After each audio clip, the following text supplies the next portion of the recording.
moratorium for data centers to Article 5, Schedule of Regulations to establish a temporary moratorium suspending the city's processing and acceptance of applications and plans for development and improvement of data centers to Chapter 138 zoning of the Code of Ordinances of the City of Rochester Hills, Oakland County, Michigan, to prescribe a penalty for violations and to repeal inconsistent or conflicting ordinances. Ms. Roediger. Good evening, President Carlock, Vice President Mangioli, Council, Mayor Barnett. Yes, thank you. This evening we're here. We started a discussion at our joint meeting we had with the Planning Commission just a couple weeks ago about some of the zoning priorities we have. Little did we know that these housing bills were going to kind of jump to the top of our priority list, but not far behind we do have the topic of data centers to tackle.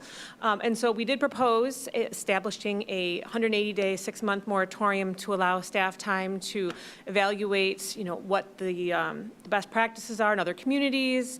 And we actually have a meeting set up with a company that deals with data centers to talk about noise and their impacts. So really want to do our due diligence on our side to come up with language that works for Rochester Hills. So I'm happy to answer any questions, but this just gives us time to safely develop regulations that work for us. Thank you very much, Ms. Roediger. We do have some questions. Vice President Mangioli. Thank you, President Carlock. So thank you very much, Ms. Roediger, for bringing this to us so quickly. We did have that conversation, about not even a month ago? Correct. So to have this come in and to put the moratorium, it's not saying this is going to stop data centers. It doesn't mean we're going to allow data centers. It means we're going to investigate data centers and understand what is the best use if they come to Rochester Hills going forward. So thank you very much for bringing this forward to us. And with that, I move the resolution in our packet. Thank you, Vice President Mangioli. I have a second by Mr. Blair. Seeing no further council comments on the item, I'll read the resolution.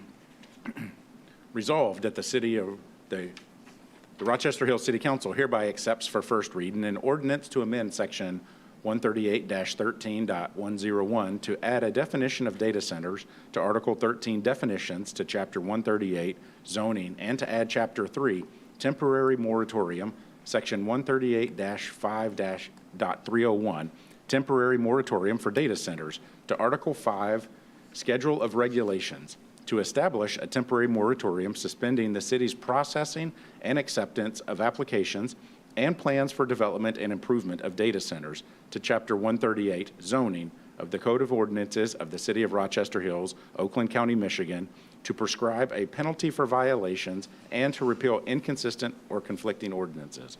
All those in favor? Aye. Any opposed? That motion passes. Thank you. Next up, Planning and Economic Development, item 2026-0040. Request for acceptance of the 2025 Planning and Economic Development Department Annual Report. Mrs. Roediger. Good evening once again. Going again back to our joint meeting, we spent a good deal of time talking about the annual report that the Planning and Economic Development Department completes every year. We can spend quite a bit of time going through that, but I think I'll spare you all that since we did it before. But just for those who haven't seen it in the past, it is an interactive website that our planning manager, Chris McLeod, developed.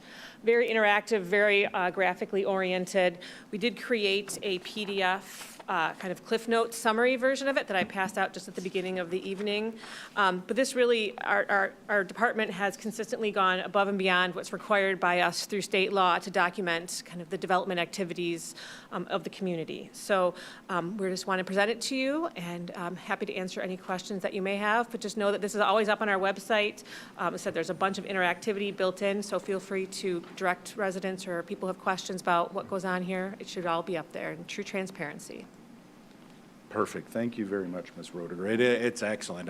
This is a step beyond what we've had in the past. Yeah. It is really user-friendly. Yes. Mrs. Neubauer.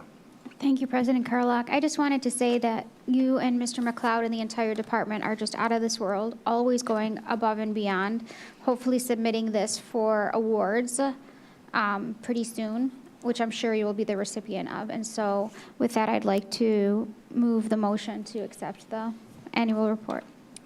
motion by Mrs. Nuera, seconded by Mrs. Menino. I don't see any other council comments, resolved that the Rochester Hills City Council hereby accepts the 2025 annual report and associated executive summary for the Planning and Economic Development Department. All those in favor? Aye. Any opposed? That motion passes. Thank you very much. Next up, public comment for items not on the agenda. Public comment is limited to 3 minutes. We do have a couple gentlemen here. Mr. Dennis Broses. So if you'll approach the podium here and you can speak, and we'll start the timer for you.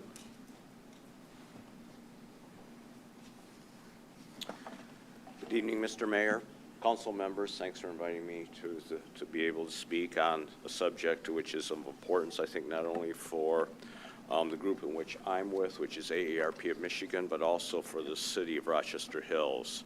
This will be regarding crypto machines, which are presently in some businesses in the area. There's one machine in Rochester Hills, or two in the city of Rochester at present. The machines themselves are not an issue as far as the problem is concerned. It's the fact that there's no regulation which governs them by any means. Basically, any business in which wants to have one installed gets reimbursement for the space in which these places come in. The machines themselves are not the problem. It's the fact that a lot of times they can be used to commit crimes, especially cyber crimes. And a lot of times it's a great tool for somebody. In our case, as far as AARP is concerned, where senior citizens are the target. And a lot of times, well then, when this would happen, it would be cases where money is requested from a senior citizen to be transferred via these machines to a certain account, and once that money gets there, well then it goes into a vast space in the world. Unlike other financial institutions, there's no regulation on any of the levels of government, federal, state, or local on this. And these transactions, again, don't have any sort of monitoring or safeguarding, nothing like stocks or currency transactions, which are regulated by a government entity. From a senior's perspective, most don't know what these machines are, what the ramifications are. One of the big scams in which comes about is one where maybe a voice of like a relative, which somebody can just grab by getting 3 words out of a voice sample, and then being able to use that via AI in order to actually come up with a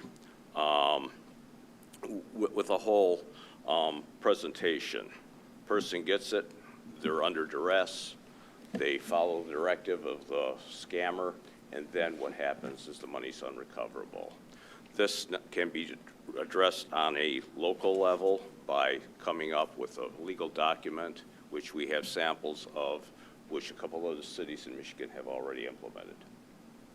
Also, Mr. Mayor, I'd like to thank Erin for her assistance as far as providing me with some information as far as what's going on locally. And it appears to be something in which I heard a presentation at the OPC just recently, where it is a concern of Rochester Hills. Thank you. Thank you very much, Mr. Broses. Next up, we have Mr. Martucci.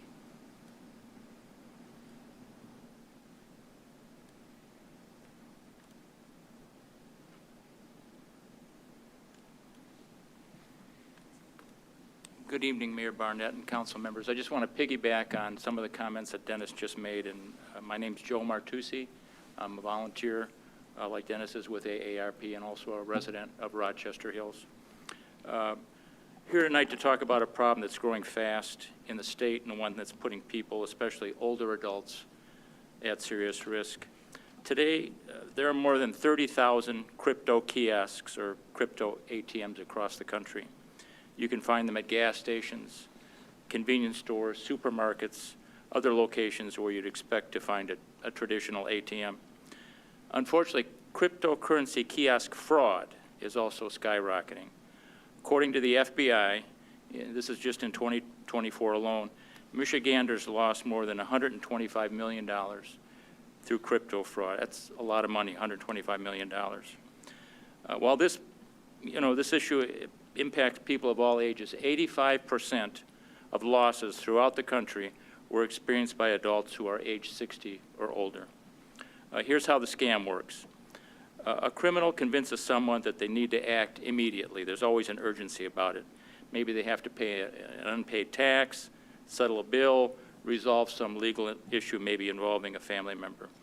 The victim's told to withdraw cash from their own bank and deposit it into one of these crypto kiosks. Then the money is converted into cryptocurrency, and the victim receives a code. The scammer convinces the person to give them the code, which enables the scammer to immediately transfer the money to another account. In mere seconds, basically the money is gone. It disappears so quickly it often can't be traced, and even when it can be, the victims rarely get it back.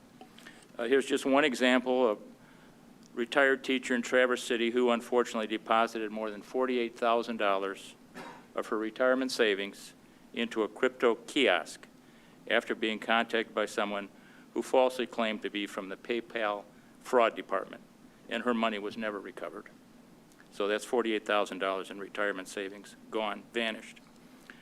Crypto kiosk fraud is a fast-growing fraud industry, and the impacts are profound, especially when the victims are older adults at a time in their lives when they're least able to recover financially. While the scope of this problem is broad, specific and meaningful policy can help fraud victims avoid complete financial devastation. I think the key word there is avoid with the ordinances that we're proposing. Communities across the country and here in Michigan, like Sterling Heights and also Grosse Pointe Farms, have already taken action to protect their residents. We at AARP are so grateful to be working with the mayor and the administration on this issue, and we wanted to share this important information with the council. Thank you very much. Thank you very much, Mr. Martucci. And I recommend you do continue to work with the mayor and have these discussions. Fraud is a huge problem, and we are committed to ensuring that we can do what we can. Next up, legislative and administrative comments.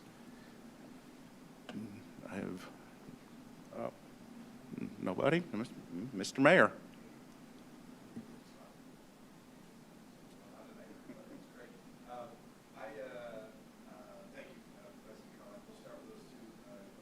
Mike? Oh, sorry about that. We'll start with those two comments. Thank you both for being here.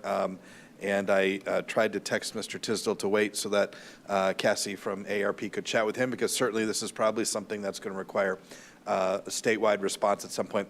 Captain Workman is also here tonight, and we know that we have, there's two things that we know that put us on the map with bad actors in the cyber world. One, we have an older and aging community, and two, on paper, we have a community of resources, of wealth.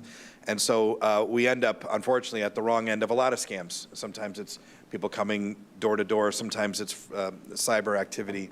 So we spend a lot of time trying to educate, usually through the OPC, as best we can about these things. The concept that the gentleman have mentioned about these particular crypto machines is a newer one. We've seen Sterling Heights take some initial action with some resolutions. We're looking at those. We've presented those to law enforcement to see. We don't think we have as many of those machines at the moment. Doesn't mean they couldn't pop up quickly, but the long and short of it is it's complicated. It's not something that is something we can completely regulate. We certainly can educate and advocate, and we're doing that with partners like the AARP and the Oakland County Sheriff's Department. So just wanted to mention that. Don't have a solution as of yet, but I'm also communicating with our friends in Sterling Heights, Mayor Taylor and Mr. Vanderpool and others who have kind of led on this locally to find out what some of the issues are and how effective they're being. So thank you both for being here. Appreciate it. If you could throw up my screen real quickly. I'll try and move quickly because I know we are a little bit delayed tonight. Just a couple things that I would point out that I think are hopefully of interest, especially near the end of this report. I always try to talk about the podcast. We had the most recent podcast came out last week. It was with the Love Doctor. She's trademarked that, by the way, so don't try to use that yourself, even though some of you probably have.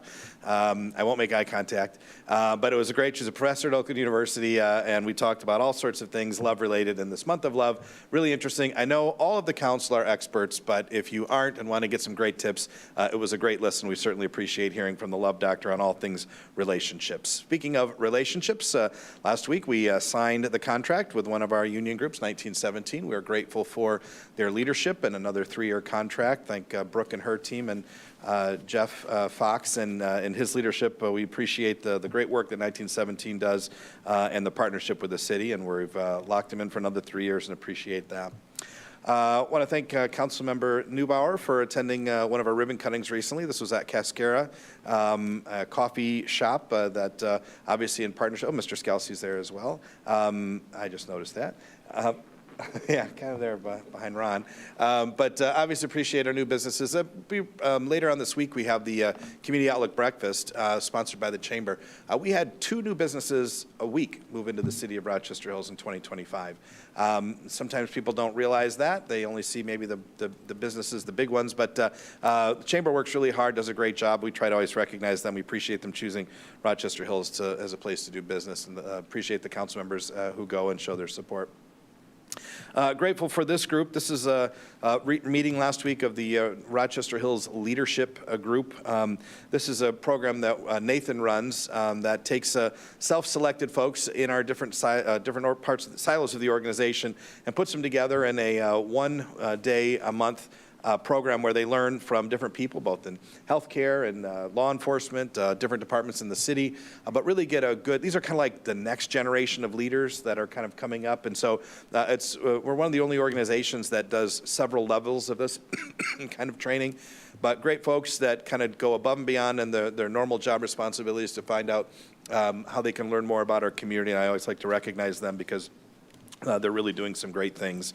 As if he hasn't gotten enough screen time yet today, did want to recognize Representative Tisdall and Senator Weber, and of course our incredible youth council, who got a really great chance, as you can see here on the floor of the House. This was last week, and so appreciate them getting a chance to showcase the best, hopefully the best, sometimes not the best, but the best of statewide government. And we have 2 of the best there, and appreciate the Youth Council for making the trip up there. I always like to point out important things that are happening. One, last week, kind of the end of an era. This is the first time in 52 years that there won't be a Pleasant coaching at Rochester College or Rochester Christian University or Rochester University or Michigan Christian College, any of the variations over the last 50 years. Clint Pleasant took a job as president of another university in the state of Michigan. He coached his last game at home, and we had a nice celebration for him last week. He and his family, quite the legacy here, and we wish him well in his next endeavors. As we are in sort of hopefully the latter stages of the cold winter, there are a few things that I draw your attention to. Most of these things sell out pretty quick. Our community, if they're tuned into these are really popular. This is one that we're doing here at the Bloomer Park, making maple syrup, Saturday, March the 7th. This will sell out, so I would suggest you get involved in early if you're interested. We would love to have you involved in that. These are always really popular. And then in March, we have the Cabin Fever lecture series. In February, we've had a Friday night at the movies, every night at the museum, and we get like 75 to 100 people every Friday night. It's really pretty cool. People are kind of making it date night and enjoying the time, and so we'll have the lecture series in March. More information on the city's website, but again, if you're just looking for something to do, get off those smartphones. Looking at you, Teresa, Councilwoman Gilly, and get to the Cabin Fever lecture series and learn a little bit more about our history and our past. So really cool stuff going on. Thank you for the time. Thank you very much, Mayor Barnett. Next up, attorney's report. Ms. Christ. I have nothing this evening. Thank you. New business. Item 2026-0077. Request for purchase authorization facilities. Blanket purchase order for natural gas in the amount not to exceed $672,430 for a 3-year contract term. Consumer Energy, Lansing, Michigan. Mr. Vyzenko. Good evening, President Carlock, Vice President Mangioli, City Council, and Mayor Barnett. Tonight, we're looking to seek your approval to enter into a 3-year contract to purchase our natural gas for all the city buildings. And I'm here to answer any questions you may have. Thank you very much. We do have some comments. Mr. Blair. You know, you came a few weeks ago and you wanted to buy the electricity for all the city buildings, and you expected this to just fly right through, right? Well, that was the hopes. Yeah, not so fast. No, I move that motion. Motion by Mr. Blair, seconded by Mrs. Newbauer. Let's heat the places. Thank you, Mark. Yeah. Right. Yep. Resolved that the Rochester Hills City Council hereby authorizes a blanket purchase order to Consumers Energy, Lansing, Michigan, for natural gas in the amount not to exceed $672,430 for a 3-year contract term, and further authorizes the procurement manager to execute a contract on behalf of the city. All those in favor? Aye. Any opposed? That motion passes. Thank you. Thank you. Also, you look good without any crutches.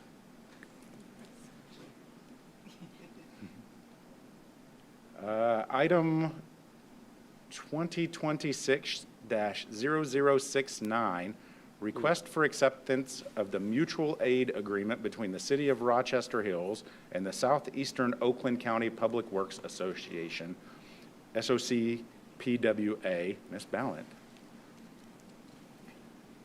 Good evening, City Council President Carlock, Vice President Mangioli, City Council, and Mayor Barnett.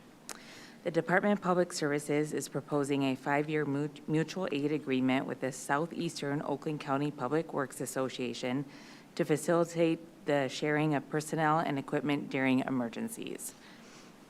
This agreement ensures that Rochester Hills can efficiently exchange resources with neighboring communities while maintaining direct control over its own staff and assets. As a longstanding member of SOCWA, this 5-year term continues our commitment to a proactive regional approach to public safety.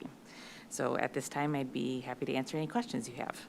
Thank you, Ms. Ballard. I refuse to say that. I know, it's a tough one. I don't see any council comments. I have a motion by Ms. Newbauer, seconded by Vice President Mangioli.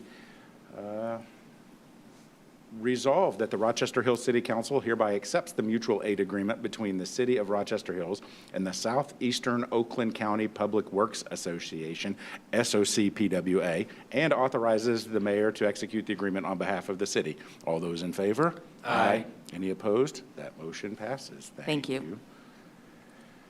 Next up, item 2026-0071, request for purchase authorization, DPS Engineering, blanket purchase order for as-needed construction, survey, and inspection services in the amount not to exceed $477,500 through October 31st, 2028, Hubble, Roth & Clark, HRC, Inc., Bloomfield Hills, Michigan, Anderson, Eckstein, and Westrick, AEW, Shelby Township, Michigan. Ms. Ballant. Thank you. This request is for the authorization of a blanket purchase order with HRC and AEW to provide as-needed construction, survey, and inspection services through October 2028. This contract is primarily intended to manage private development projects with costs largely offset by developer escrow funds. By securing these on-call professional services, the city ensures it has immediate capacity and technical expertise to supplement internal staff for both private and public construction projects that require part-time assistance. So if you have any questions, please let me know. Seeing no questions, I have a motion by Mr. Blair, seconded by Ms. Newbauer. Read the resolution. Resolved that the Rochester Hills City Council hereby authorizes a blanket purchase order for as-needed construction, survey, and inspection services to Hubble, Roth & Clark, Inc., Bloomfield Hills, Michigan, and Anderson, Eckstein, and Westrick, Shelby Township, Michigan, in the amount not to exceed $477,500 through October 31st, 2028. All those in favor? Aye. Any opposed? That motion passes. Thank you. Next up, item 2026-0072, request for purchase authorization, DPS Engineering, blanket purchase order contract for as-needed professional engineering plan review services in the amount not to exceed $180,000 through October 31st, 2028. Hubble, Roth & Clark, HRC, Inc., Bloomfield Hills, Michigan. Ms. Ballant. This request is for the authorization of a blanket purchase order with Hubble, Roth & Clark, HRC, to provide engineering plan reviews.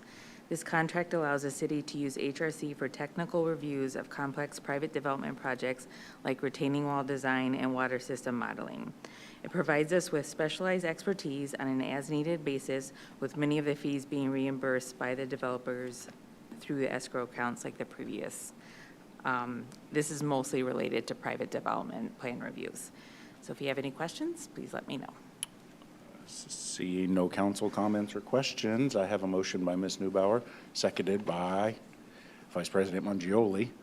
I'll read the resolution. Resolved that the Rochester Hills City Council hereby authorizes a blanket purchase order for as-needed professional engineering services to Hubble, Roth & Clark, Inc., Bloomfield Hills, Michigan, in the amount not to exceed $180,000 through October 31st, 2028. All those in favor? Aye. Any opposed? That motion passes. Thank you. Next up, item 2026-0073, request for purchase authorization, DPS Engineering, blanket purchase order contract for as-needed traffic engineering services in the amount not to exceed $187,500 through October 31st, 2028, Hubble, Roth & Clark, HRC, Inc., Bloomfield Hills, Michigan, and OHM Advisors, Auburn Hills, Michigan. Ms. Ballant. Thank you. This request is for authorization of blanket purchase order for on-call traffic engineering services with HRC and OHM Advisors through October 2028. These experts will supplement city staff to investigate neighborhood traffic concerns and complete specialized traffic studies in a timely manner. So the difference in this one is this is mostly related more to work that the city performs, and it supplements our staff. So please let me know if you have any questions. Thank you very much, Ms. Ballant. I don't see any discussion on this topic. I have a motion by Ms. Neubauer, seconded by Mr. Skelsey. I'll read the resolution. Resolved that the Rochester Hills City Council hereby authorizes a blanket purchase order for as-needed traffic engineering services to Hubble, Roth & Clark, Inc., Bloomfield Hills, Michigan, and OHM Advisors, Auburn Hills, Michigan, in the amount not to exceed $187,500 through October 31st, 2028. All those in favor? Aye. Any opposed? That motion passes. Thank you. Next up,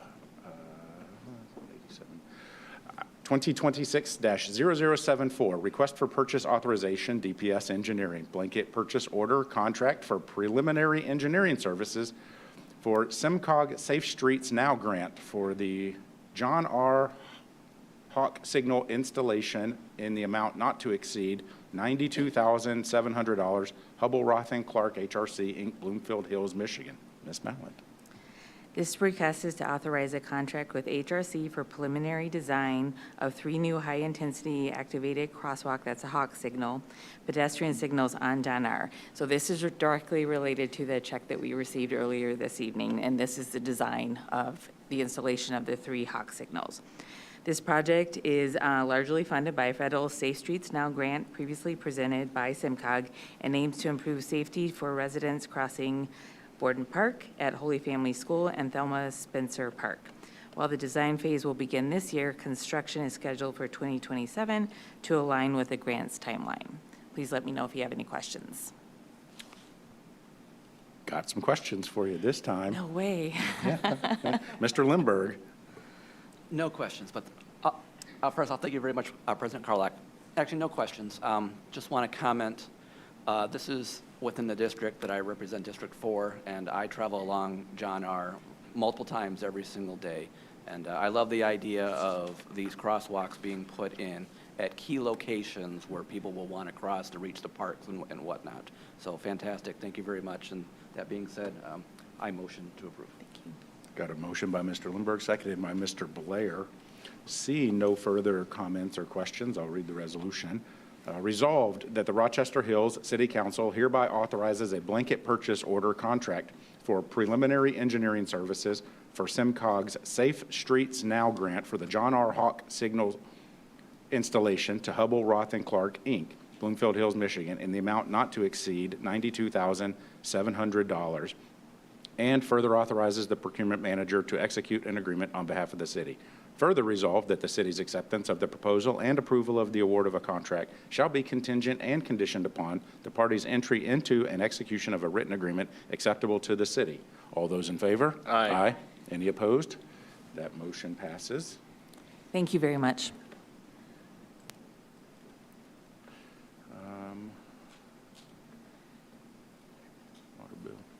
Next up, item 2026-0080, request for purchase authorization, accounting, blanket purchase order for the printing and distribution services for the city's water and sewer utility bills in the amount not to exceed $107,000 for a one-year term.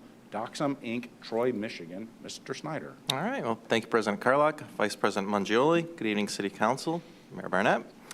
Presented before you tonight is a request for the city to enter in a contract for printing and distribution of city water and sewer bills to Doxum Incorporated. This would be for a one-year contract not to exceed $107,000. The city has worked with Doxum for the past 12 years, and we are satisfied with the level of services that they provide. And it is requested for City Council to approve the first of 3 potential one-year contract extensions with Doxum. As for this year, Doxum has agreed to hold their contract pricing still for this upcoming year. With that, I'm available to answer any questions you may have on water and sewer bill distribution and printing services. All righty, seeing no comments, I have a motion by Vice President Mangioli, seconded by Mr. Blair. I'll read the resolution.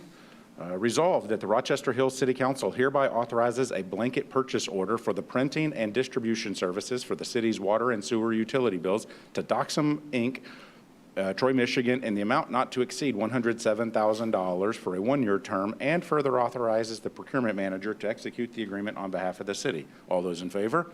Aye. Any opposed? That motion passes. Thank you.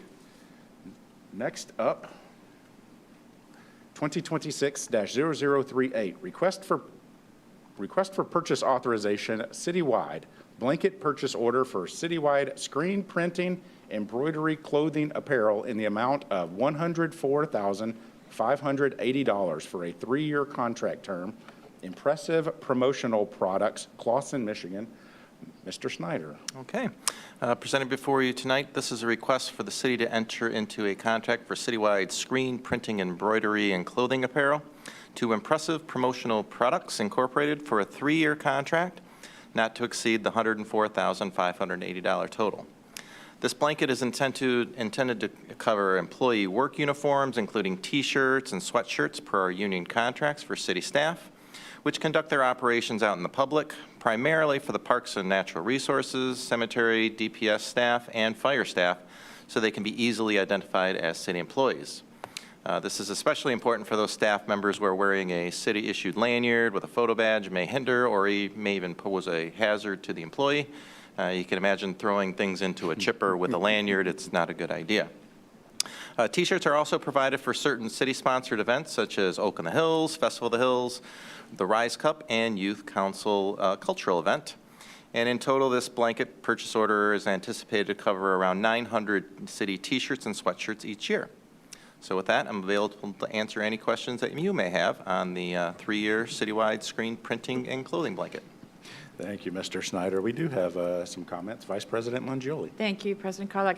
I wanted to thank you, Mr. Snyder, for answering my questions on this. I want to let council know this is probably the longest I've gone without a comment on a motion that we've been making for this evening. So thank you again for answering the questions, making sure I understood that this was contractual obligations that we have for most of these purchases, and that for 3 years, that's still only $30,000 a year over the amount of product that we have to get. So thank you very much. And with that, I move the resolution in our packet.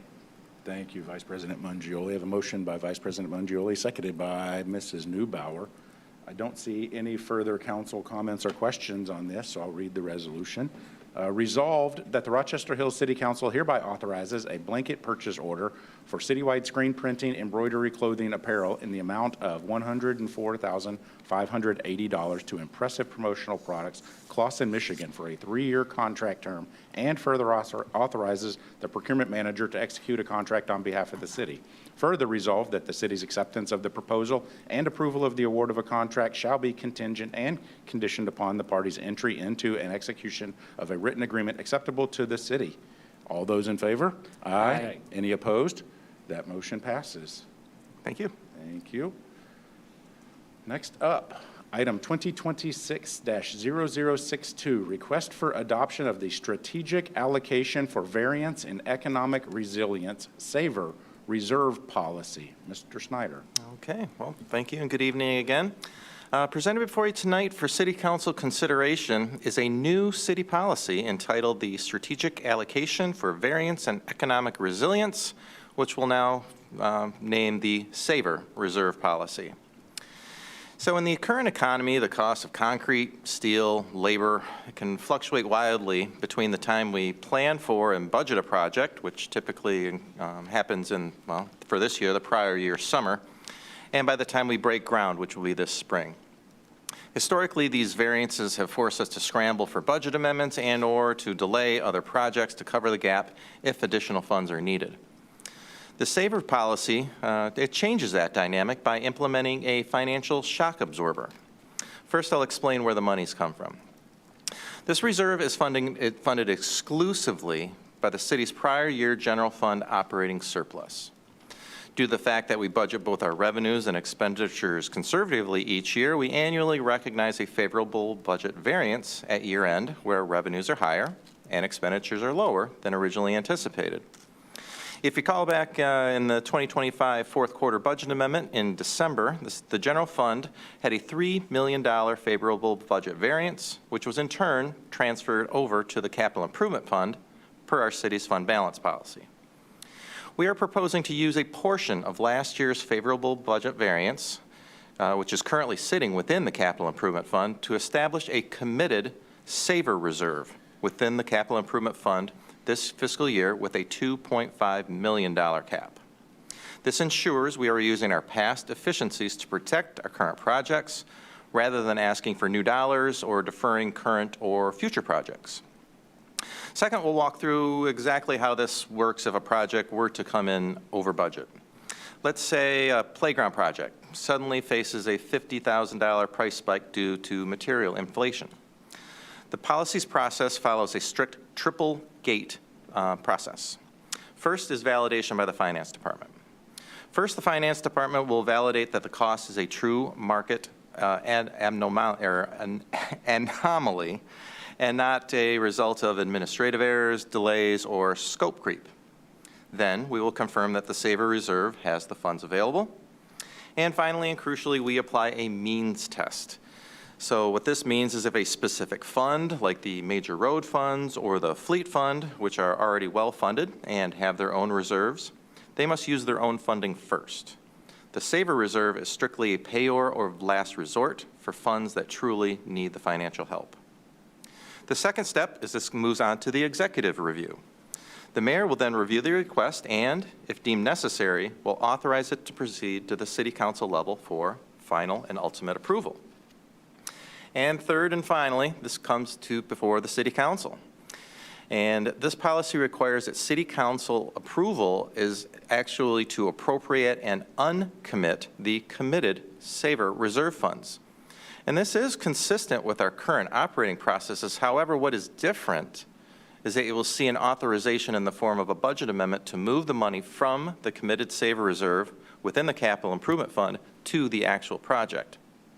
As part of each quarterly budget amendment, the fiscal division will prepare a status report regarding the level of funding currently committed in the SAVER reserve, and you still retain the full legislative authority. This policy simply ensures that funds are identified and available when and if that decision needs to be made. For when the next fiscal year starts in January of 2027, the annual general fund transfer for fiscal year 26 will first replenish the SAVER reserve back to its $2.5 million cap, and then any remaining surplus above that cap will flow to the general capital improvement fund balance for future projects, just as it does today. So in summary, first we will fill the safety bucket first, then the growth bucket. We call this the waterfall effect. To ensure the reserve maintains its purchasing power against inflation, the policy calls for a triennial review. And so the City Council and Administration shall review the target cap every 3 years. This approach further modernizes our financial toolkit. It aligns seamlessly with our existing fund balance policy, and it further enhances the City of Rochester's financially with best practices used by high-performing municipalities across the country. I do have one request for President Carlock on the resolution language. In the second, therefore it shall be resolved section of the resolution, if the council moves to approve this, if you could please read in the word committed instead of the word assigned. I ran this policy by our auditor, and that was their only recommended suggestion. Unfortunately, I had already provided the resolution language to clerks, and by the time I heard back from our auditors. But I did get a comment back from our auditors, and unquote, we think this is a great tool from a management perspective to replenish the fund and to ensure projects proceed on time, even with volatility in pricing and cost overruns becoming the norm in today's economy. So with that, I will turn it over to Mayor Barnett for any further comments before bringing the item back to City Council for further questions or discussion. No comments now. Let the council speak, and if there's anything to clarify, I'll comment then. Thank you, Joe. Thank you for your leadership on this. Sure. Thank you very much, Mr. Snyder. We do have some council comments. Vice President Mangioli. Thank you, President Carlock. Mr. Snyder, thank you very much for answering my questions. It took me a while this weekend to process through all the different aspects of this new account or new process that you're setting up. And so I wanted to ask President Carlock if we could have Clerk Scott add the questions and answers to the minutes for this meeting. Yes. So thank you very much. Because I'm trying to understand, why did we need this? Where would it be used? What are the impacts, the unintended impacts of having this policy? And you gave me some very thorough answers. I'm still just not understanding why we need to have another account to waterfall down in case there's another one, because the example you gave me of Spencer Park is not the one that I was thinking you were going to come up with. Sure. So I'm very challenged by this process. So instead of voting no on it, I am going to come up with a solution for this. And on your resolution, I would offer a new number 4. And my number 4 would be the SAVER Act will be evaluated with the 2026 fourth quarter budget amendment and determine if it met its objectives and come back to council for renewal. I know you have the 3-year cycle in there, but I won't be here in 3 years, and I want to see that it's actually working. And if I can't understand how this process would go, I'd like to see you come back with examples of how it actually would work in this coming fiscal year so that we can see that, yes, indeed, it is needed, or maybe next year we'll say you never used it, so we don't need it. Okay. But that would be a decision for council at that point. So, good. President Carlock, I move the resolution with the addition of a now therefore be it resolved number 4, which reads, the SAVER Act will be evaluated with the 2026 fourth quarter budget amendment, because that aligns with your process, and determine if it met its objectives and come back to council for renewal. Okay, so we have a motion with the amendment to the now therefore be it resolved, and the update to number 2 from assigned to committed. Do we have a second? We have a second by Mr. Blair, and Mr. Blair has some comments and questions. Thank you. And I do appreciate that suggestion, Vice President Mangioli. I think some oversight or so some reporting rather would be helpful. I like the idea of this fund because typically, we try to prevent overages with a contingency, right? And we'll see, there's what, 10, 15%, it could be tens of thousands, it could be hundreds of thousands of dollars, and it's right there. Like, it's right, here's the project amount, here's the contingency. And you know what happens when vendors and contractors, they see that contingency, and say, oh, I've got access to that money if I need it. But if we have an honest-to-God emergency and something is way beyond our control, there are many safeguards that you've outlined to make sure that access to those funds is prudent. And the fact that there's that armor, so to speak, I think is a brilliant way to do it. So I'm proud to support this with Vice President Mangioli's addition of that number 4. Thank you, Joe. Appreciate it. Absolutely. Thank you, Mr. Blair. I don't see any further council comments or questions, so I'll read the resolution. Whereas the City of Rochester Hills recognizes that construction market volatility and supply chain inflation pose significant risks to the timely completion of approved capital projects, and whereas the administration desires to establish a dedicated financial mechanism to mitigate these risks and ensure the continuity of the city's capital improvement plan without compromising the city's general fund operating reserves, and whereas the proposed saver reserve policy capitalizes a financial shock absorber using only prior year general fund operating surpluses, ensuring no new tax dollars are required to fund this initiative, and whereas the policy establishes strict governance, including a payor of last resort protocol and the requirement for city council appropriation prior to the expenditure of any funds.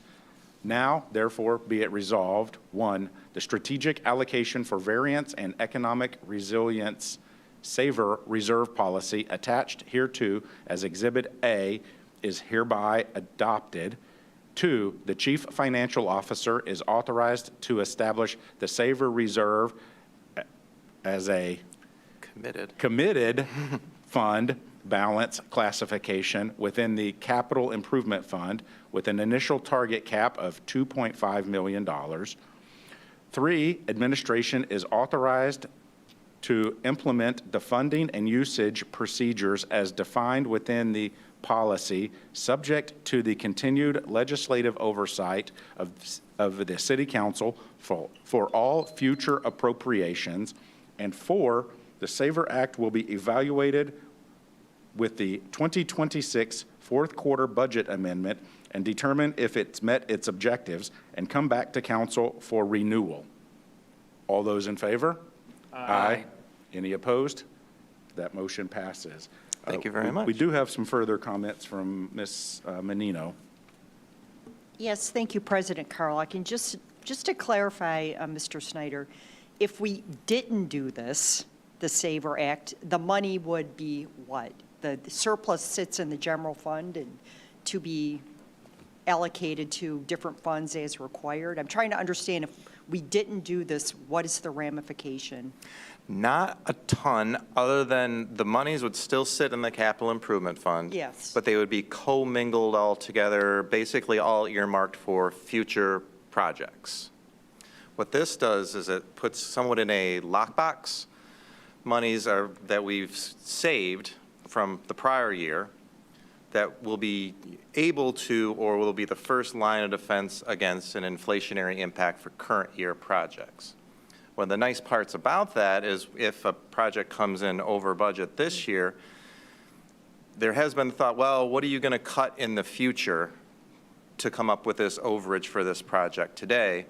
This way we can say, well, the first place we're going to look is our savings from our prior fiscal year that we'll be using first to not jeopardize the future projects as much. Okay, yes, thank you. I think it's a complex discussion, and you did a good job explaining it to us, and Ms. Mangioli and myself, I had some questions as well, but again, this is something that I think we definitely need to have, and if we take the opportunity with the $3 million surplus that we had from 25, moving it in, capturing it in 26 is a good thing. So, yeah. Thank you. And just to probably further elaborate on that, if like, let's say we use $100,000 of the 2.5 million, and we get to the end of the year and there's 2.4 million still sitting in the reserve, the way it works is when the waterfall happens at the beginning of the next year, we just top it up at 2.5 million. It won't go above that. That's the cap. Then the rest can waterfall out to help to support future capital projects. So it's not just some number that's going to keep growing. It's basically in a lockbox from prior year savings to help current year projects stay on Yeah. track. Okay, very good, thank you. Mr. Mayor? That is complex, and I appreciate council's support. I think the high-level takeaways here are no new dollars. Council retains all the authority for expenditures. The independent auditors have said this is a smart move and a best practice.